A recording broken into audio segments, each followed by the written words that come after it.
Ladies and gentlemen, coaches and players, I'm Rob Schreier, and welcome to Hardwood Heroes, your source for Tri-Valley Conference basketball. After a week of thrilling basketball, it's time to take a step back and make sense of all the developments inside the TVC.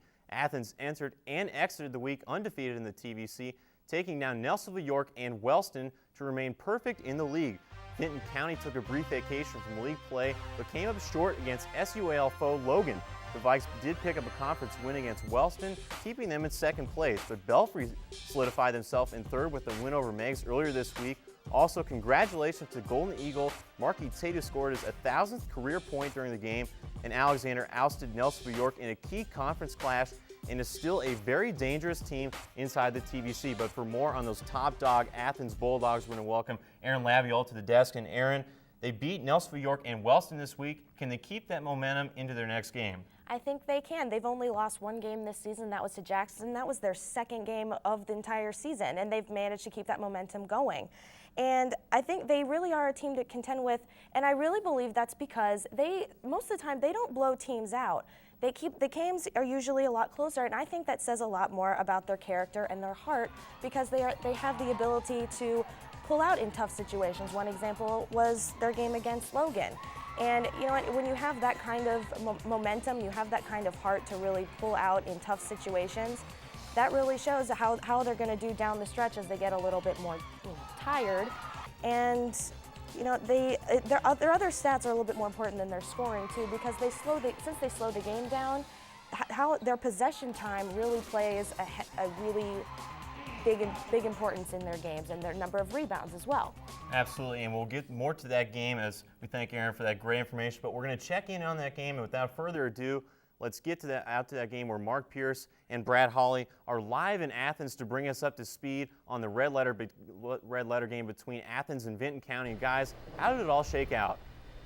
Well, Rob, we probably just witnessed the best game of the entire season.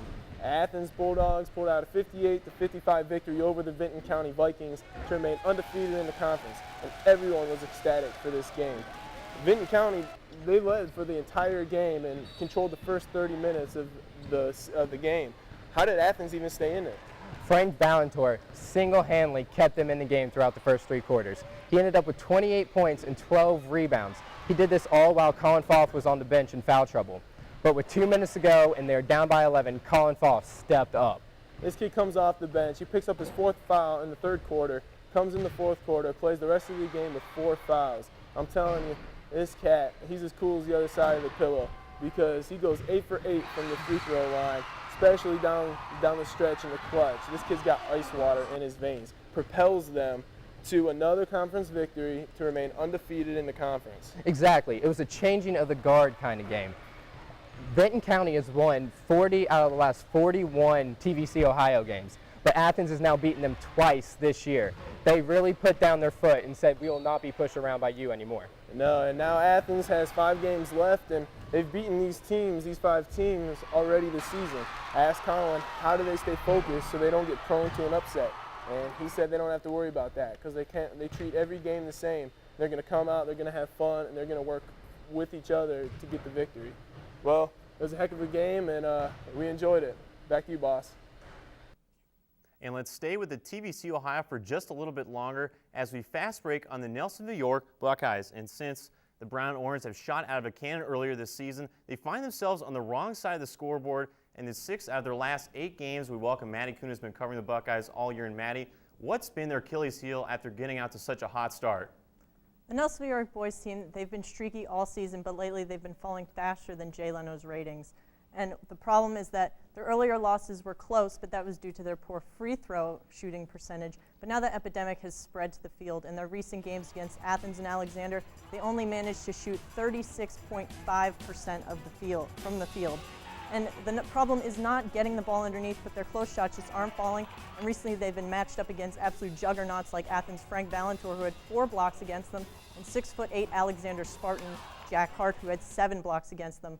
And those one shots that they are getting and missing is a problem because they're also having trouble getting offensive rebounds. And I mean, if you just can't put it in the hole, you just simply can't get those shots to fall. But for the latest TVC information, check out the rest of the Hardwood website at woub.org/heroes. Video recaps, up-to-the-minute scores, schedules, and our recently added mid-season Hero of the Year selections are available right now. Also, email us a question or comment at heroes@woub.org. Your emails may be included on our future shows, so give us a shout. But now let's use that crossover dribble and take a look at the recent action inside the TVC-Hocking. But with only a few conference games slated for the week, the standings remain much the same, but two exceptions to that are Federal Hocking and Trimble.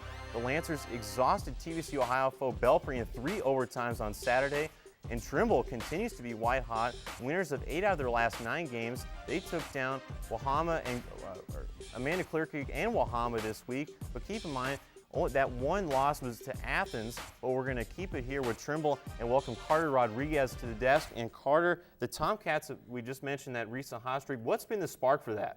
Well, they've won 8 of their last 9, and it's because Noah Guthrie has stayed out of foul trouble. He is so integral to this Tomcat team because they run their offense out of the post for him.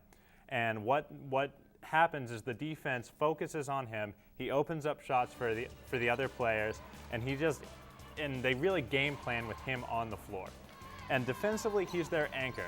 They funnel everything into him, and he uses his height and shot blocking to really affect the game defensively. And if you look at their last loss, the only one out of their last 9 games, it's when he's gotten into foul trouble. So really him staying on the floor is key to them winning. So taking a look at their upcoming schedule, they've had this recent hot streak, but they've got some couple difficult games coming up. What's going to be able to keep them on this kind of run? It's going to be tough. Their momentum is really going to have to carry them through because they are playing a game at Eastern, 2 games at Southern, who are on top of the conference, and they're also playing Fed Hawk, who they lost to earlier in the year, so it's not going to be easy. Well, I mean, Trimble, they've had this momentum, but having a winning streak like that is certainly great, especially when you're playing the most dominant teams in the Hocking. So thanks Carter, for that great information.